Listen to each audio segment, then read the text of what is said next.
1편 1절에서 6절까지 말씀드리겠습니다.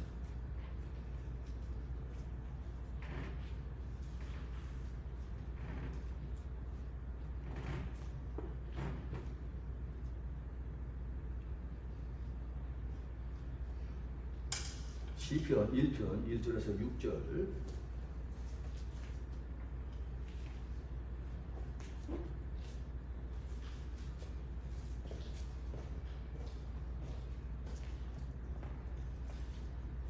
제 갖고 있는 성경으로는 구약성경 805면에 있는 시편 1편 1절에서 6절까지 말씀드리겠습니다.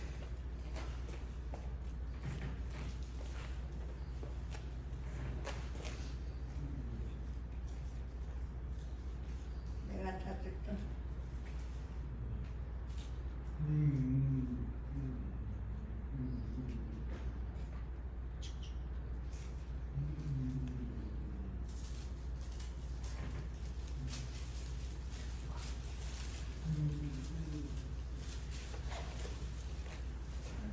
어디가 뭐 신옥사님 차례. 시편 1편 1절에서 6절까지 말씀드리겠습니다. 복 있는 사람은 악인들의 꾀를 쫓지 아니하며 죄인들의 길에 서지 아니하며 오만한 자들의 자리에 앉지 아니하고 오직 여호와 율법을 즐거워하여 그 율법을 주야로 묵상하는 자로다. 그는 시냇가에 심은 나무가 철을 따라 열매를 맺으며 그 잎사귀가 마르지 아니함 같으니 그 행사가 다 형통하리로다. 악인들은 그렇지 않으며 오직 바람에 나는 겨와 같도다. 그러므로 악인들은 심판을 건드리지 못하며 죄인들이 의인들의 회중에 들지 못하리로다. 무릇 의인들의 길은 여호와께서 인정하시나 악인들의 길은 나하리로다. 라고 하시는 말씀을 드리겠습니다. 제가 갖고 있는 성경이 새로운 버전인 모양이에요. 저는 이 시편 1편을 외우고 있거든요. 복 있는 사람은 악인들의 길을 쫓지 아니하며 죄인들의 길에 서지 아니하며 오직 여호와 율법을 즐거워하려 하면서 이 성경을 시편 1편은 제가 다 외우고 있어요. 근데 제가 지금 읽은 이 시편을 보니까 약간 좀 틀린 이런 면이 있지만 그러나 그 뜻은 똑같을 것이라고 하는 생각을 갖고서 저는 이 성경을 읽으면서 신앙생활을 하고 있습니다. 이 세상에 있는 모든 사람들은 어떠한 삶을 살기를 원하는가 하면 복 있는 사람이 되어지는 못할 거예요. 이 세상에 있는 모든 사람들이 이 땅을 살아가면서 보다 더욱더 건강하고 행복하게 삶을 살기를 원할 거예요. 요즘 많은 방송을 보면 어떻게 하면 인생을 보다 더욱더 복 있게 살아갈 수 있는 방법에 대해서 이야기를 하는 사람들이 많이 있어요. 그런데 거의 맞아떨어져요. 이 세상을 살아가면서 보다 더욱더 복 있게 사는 사람들은 어떠한 사람들에게는 건강하게 오래도록 장수하면서 살기를 원하는 거예요. 그러면서 그 사람의 심령 속에 무엇이 있기를 원하는 행복한 마음이 있기를 원하는 거예요. 마음속에 힘들고 어렵고 역경스러워서 항상 염려하며 근심하고 걱정하며 사는 것이 아니라 소소한 행복이라도 그래도 행복하며 살기를 원하는 그 사람의 마음이에요. 그러기 위해서 무엇이 있어야 되는가 하면 건강이 있어야 되고 그러면서 물질도 어느 정도 있어야 된다고 생각하면서 이것을 갖추고서 사는 사람이 보다 더욱더 복 있는 사람이라고 얘기하고 있어요. 그 말을 저도 공감을 하고 있습니다. 이 세상에 있는 모든 사람들은 보다 더욱더 넉넉하고 그러면서 다른 사람과 더불어서 상대하면서 똑같은 대우를 받으면서 살기를 원하는 것이 바로 사람의 인지상대. 어떠한 사람도 다른 사람 밑에서 구박을 받거나 멸시를 당하기를 원하는 사람은 아무도 없어요. 사람이 무시를 당하면 얼마나 비참했을지 몰라요. 아무리 상대방이 갖고 있는 권세가 있고 능력이 있고 그 큰 부가 있고 그 사람이 어떠한 힘이 있더라도 그 사람이 한 사람을 무시하면 무시받는 사람은 그 사람에게 얼마나 모멸감을 느끼는지 몰라요. 결국에서는 원수를 갚는 사람들이 있는 곳이 바로 세상의 사회예요.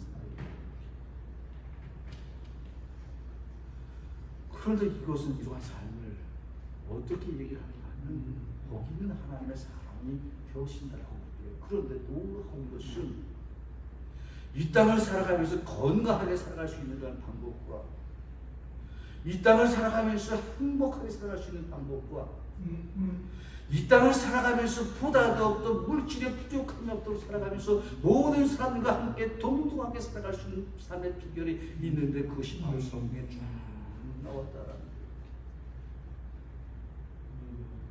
성경에서 하나님을 몰랐던 사람들은 인생을 살아가면서 힘들고 어렵게 살았다라고 해요. 그런데 극적으로 하나님의 부르심을 받고 하나님의 택하심을 받아서 하나님의 사람으로서의 삶을 살았던 그러한 사람들은 인생을 살아가면서 사회적으로 굉장히 욕망 있는 사람이 되어지고 그러므로 말미암아서 그 사람들은 세상에서 빛과 소금의 역할을 감당할 수 있는 이런 하나님의 사람이 되어졌다는 것을 알 수가 있습니다. 오늘 시편 1편은 누가 쓴 것이냐면 다윗이라고 하는 사람이 쓴 거예요. 처음 이 사람의 성경에 나타날 때는 그 사람의 지위가 무엇이든 목동이었다고 말씀하고 있습니다. 그런데 이 사람이 누구를 의지했냐면 하나님을 의지했다고 말씀하셨어요. 여호와 하나님을 의지했다고 말씀하셨어요. 여호와 하나님을 의지하니까 이 사람의 포지션이 점점 올라가서 한때는 장군이 되어지고 장수된 결국에는 이 사람이 어떠한 사람은 하나님의 임금이 되어지는 큰 영광스러운 자리에 올라가고 근데 이 사람이 갖고 있었던 신앙은 바로 무엇인가?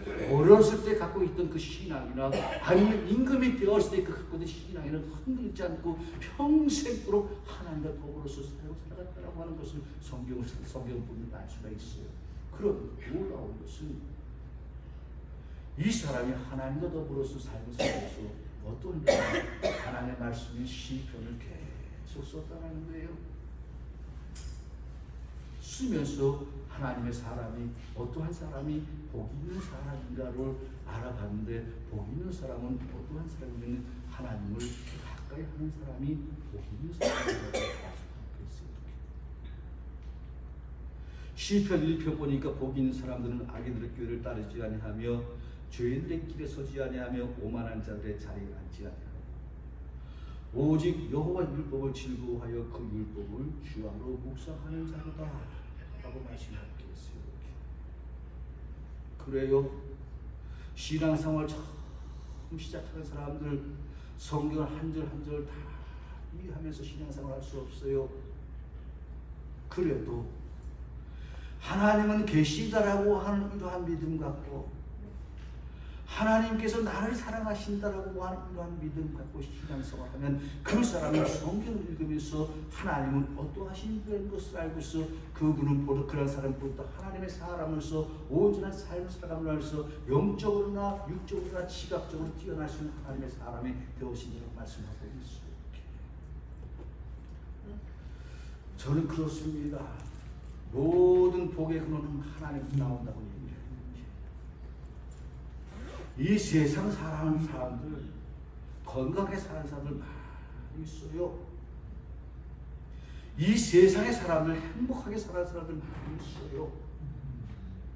이 세상의 사람들, 넉넉하게 사는 사람들 많이 있어요. 그런데 그러한 세상을 또 얻은 그러한 것은 마음속에 항상 염려와 근심과 걱정과 두려움으로 살아가는 게 그런데 하나님께서 오시는 은혜로 말미암아서 사는 사람들은 염려와 근심과 걱정이 아니라 보다 더욱더 복 있는 하나님께서 평안과 평강 속에서 살아갈 수 있게 만든 것이 바로 하나님께서 주시는 이러한 복이라고 말씀하고 있는 거예요. 이렇게. 복 있는 사람은 첫 번째가 바로 된다면 하나님과 더불어 사는 사람이 복 있는 사람이에요. 복 있는 사람은 첫 번째로 그리고 가장 근본적으로 가장 기본적으로 자신의 힘과 능력으로 살아가다가 자신의 삶이 자신의 인생이 다 망가졌을 때 하나님의 부르심을 받고서 하나님의 말씀을 순종하여서 그분이 여호와를 인정하고서 예수 인정하고 그 사람 삶이 시작하면 그런 사람은 복 있는 하나님의 사람에서 보다 더욱더 하나님보다 더 부족하면 삶을 살게 만들어주는 것이 바로 하나님께서 주신 복이라고 해서 저 복의 근원을 하나님이라고 말씀하고 있어요. 첫 번째예요. 근원이에요. 베이식이에요. 복의 근원은 하나님이에요. 하나님과 더불어서 인생을 사는 사람은 얼마나 복 있는 것인지 잘 알아요. 절절하게 느끼는 거예요. 첫 번째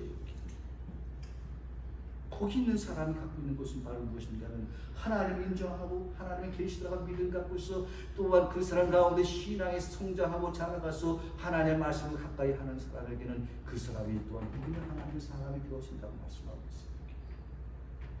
성경을 들고 다니는 것이 얼마나 큰 은혜인지 저는 성민이에요. 제 아들이 성민이가 있습니다. 지금도 교회를 열심히 다니지만 아주 어렸을 적에 자신의 신앙이 있었는지 없었는지 모르겠어요. 그런데 아빠가 엄마가 신앙생활을 하니까 그냥 본인도 그냥 좋아서 교회를 쫓아다니는 거예요. 그런데 어떤 날인가 밖에 다 나가는 거예요. 근데 무엇인가 잘 되길 바라는 것이 있어요. 무엇인가 밖에 나가서 생각하고 계획하고 있었던 것 같아요. 근데 잘 되기를 원하는데 자기도 앞으로 어떻게 모르고 그 한 날 나가서 어떻게 될지 모르는 거거든요. 그런데 어느 날인가 보니까 어떤 마음이 있는가 하면 밖에 나가면 성경을 툭툭 치고 나가는 거예요. 성경을 읽고 나가는 것도 아니에요. 그 아이는 성경을 많이 알지도 못해요. 그냥 아빠가 성도고 아빠가 목사고 엄마가 신앙생활 잘하는 분이니까 그 밑에는 하나님을 아니까 하나님께서는 성경을 아니까 성경을 툭툭 밖에 나가서 보다 더 좋은 일이 있기를 바란다라고 마음가짐. 그래 성경은 어떤 책인가 하면 그 사람의 마음속에 성경 66권 1189장은 다 알지 못하지만 그래도 그 가운데서 하나님께서 계신다는 믿음 갖고서 신앙생활하면 그런 사람이 복이나 하나님 사람이 되는 거예요. 그러면서 그런 사람의 신앙이 자라서 성경을 읽고 성경을 함송하고 성경을 쓰고 성경을 연구하는 사람이 되어지면 그러한 사람의 심령은 복인 하나님 사랑에서 보다 더 이 세상에서 아무것도 부족하면 이 세상 것은 다 부족해도 그 사람이 영혼만 보도 복인 하나님의 사람이 되게 만드는 것이 바로 이 하나님의 말씀이라는 거예요. 성경은 얼마나 권위가 있는지 몰라요. 권위가 있어요. 지난번에 앤드킴이라고 하는 연방상원 의원이 취임식을 했습니다. 그 사람이 신앙생활을 하는지 안 하는지 모르겠어요. 그런데 보니까 어떤 일인가 하면 연방상원을 취임하는 사람들도 국가적인 행사에서 보니까요 어떻게 하면 성경을 들고 나오고 성경 위에 선서합니다. 성경은 그러한 권위가 있는 책이 세상 사람들에게 모든 사람들에게 기쁨과 행복을 줄 수 있는 이러한 책이 바로 하나님 알 수 있는 것이 바로 성경이다. 더 복 있는 사람은 어떠한 사람인가 하면 알고 있는 하나님의 말씀에 순종하는 사람이라고 말씀하고 있습니다. 순종이라는 것이 무엇인가 하면 따라한다는 거예요. 사무엘 선지자도 순종이 제사보다 낫다라고 하는 말을 하면서 신앙생활을 독려를 했습니다. 순종이 제사보다 낫다고 말씀하고 있어요. 순종이 제사보다 낫다고 말씀하고 있는데 우리가 이스라엘 백성처럼 약 2000년 3일절 양을 잡고서 아니면은 소를 잡고서 염소 잡고서 제사를 드릴 수 없는 거예요. 그런데 제사라는 것이 무엇인가 하면은 가장 세상의 것이 하나님 앞에 나와서 제사하는 것인데 그것은 바로 무엇인가 하나님의 사랑이 그 사람이 신령해서 드는 게 하나님의 말씀을 가까이 하면서 읽는 것이 바로 제사라고 얘기할 수가 있어요. 그런데 그런데 그것이 자기의 머릿속에만 있는 것이 아니라 자기 머릿속에 있고 자기 마음속에 들어와 있는데 그 들은 지식과 그 말씀이 자기의 생각과 자기의 마음속에 들어왔을 적에 나의 상황과 맞아들을 때 그것이 필요할 적에 그 말씀을 갖고 실천하는 것이 복 있는 사람이라고 말씀하고 있는 거예요. 이렇게 알고는 있어요. 알고는 있어. 분명히 성경 66권 중에 내가 알고 있는 성경 구절의 말씀이 분명하게 있어요. 그런데 내가 그렇게 쫓아가야 되는데 그것을 하지 못하는 거예요. 용기가 없는 거예요. 믿음이 없는 거예요. 순종하지 못하는 거예요. 그럴 때 순종한다는 것은 믿음과 용기가 있어야 되는 거예요. 이렇게 믿음과 용기가 있어야 되는 거예요. 그 순종함으로 말미암아서 그러한 사람이 어떠한 사람이 되어진다 하면 영적으로 보다 더 성숙한 사람이 되어지는 거예요. 정신적으로 보다 더 성숙해진 사람이 되는 거예요. 믿음의 말씀 하나에 딱 순종함으로 말미암아서 그 사람의 심령 속에 평안과 평강이 생기고 보다 더욱더 이 세상에서 빛과 소금 역할을 감당할 수 있는 이러한 좋은 하나님의 사람이 되어진다는 거예요. 이렇게 하나님이 우리 성도들을 얼겨 매기고 와 있어 발목을 잡기고 와 있어 하나님의 말씀을 계속 읽으라고 얘기하는 것이 아닙니다.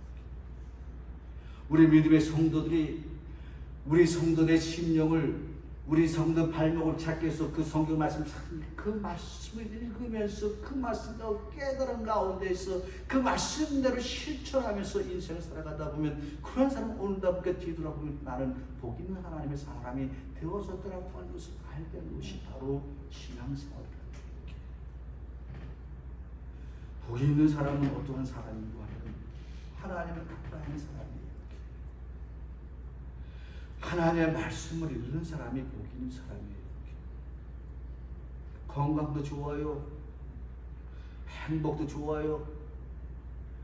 물질의 넉넉함도 좋아요. 그러나 그 사람 마음속에 무엇을 갖고 무엇을 갖고 건강하느냐, 무엇을 갖고 넉넉하냐, 그것은 바로 무엇인가하면 그 사람 마음속에 행복을 갖다 주게 하는 이러한 하나님의 말씀이 한 사람의 영혼 속에 있을 적에 그 사람이 진짜 참전의 행복을 누릴 수 있다고 하는 사실을 믿으시기를 우리 주님의 이름으로 축원합니다.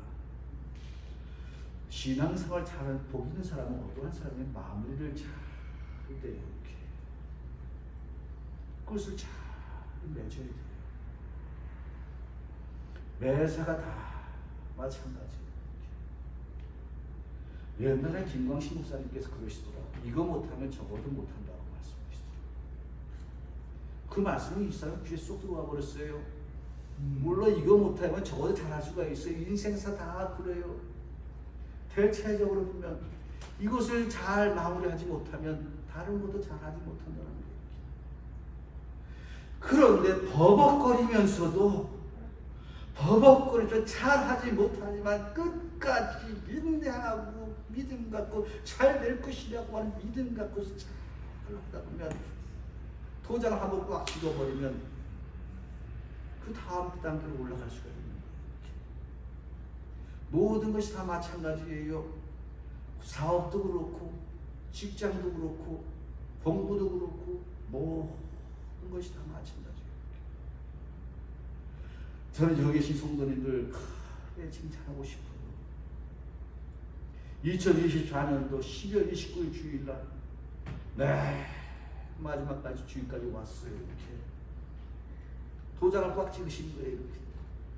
그래서 2025년 들어가면 새로운 한 해를 맞이하면서 새로운 마음과 새로운 각오로 한 해를 시작할 적에 하나님께서 은혜와 복이 충만하게 있다는 사실을 믿으시기를 우리 주님의 축원합니다. 예수를 믿는 사람들은 어떠한 사람들은 복을 빌어주는 사람들이에요. 이렇게. 놀라운 것은 예수 믿는 사람들이 복을 빌어주면 그것 진짜 복이 되어줘요. 현실로 나타나지. 그러기 때문에 예수 믿는 사람들은 악담하면 안 돼요. 이렇게. 악담하면 안 돼요. 이렇게. 악담하고 싶은 마음속에 꿀떡같이 나오는데 딱 깨물고 있어야 돼요. 하지만 하면 안 돼. 왜냐하면 그것이 진짜 현실로 나타나거든요. 예수를 믿는 사람들은 어떠한 사람들은 복을 빌어주는 사람이에요. 너의 가정에 평안이 있기를 원하노라. 평강 있기를 원하노라. 하나님께서 너희들 심령 속에 함께하기를 원하노라고 하는 이러한 축복의 소리를 하면은 그 복이 진짜 2025년도에 새로운 한 해가 시작이 되어지는데 복을 빌어주며 많이 빌어주는 귀하고 귀한 성도님 되시를 우리 주님의 축원합니다. 그러므로 말미암아서 이 세상에서 빛과 소금의 역할을 감당하는 이러한 일이 하시는 귀하고 복된 하나님의 성도님 되시를 우리 주님의 축원합니다. 다시 한 말씀 주겠습니다. 믿음이 있는 사람, 순종하는 사람, 하나님의 말씀을 가까이 하는 사람이 복 있는 사람이라는 사실을 믿으시겠습니다. 참으로 보다도 2024년을 잘 마무리하시고 25년을 맞이하시길 우리 주님의 축원합니다. 기도하시겠습니다. 하나님 은혜와 사랑을 감사합니다. 귀한 은혜 주시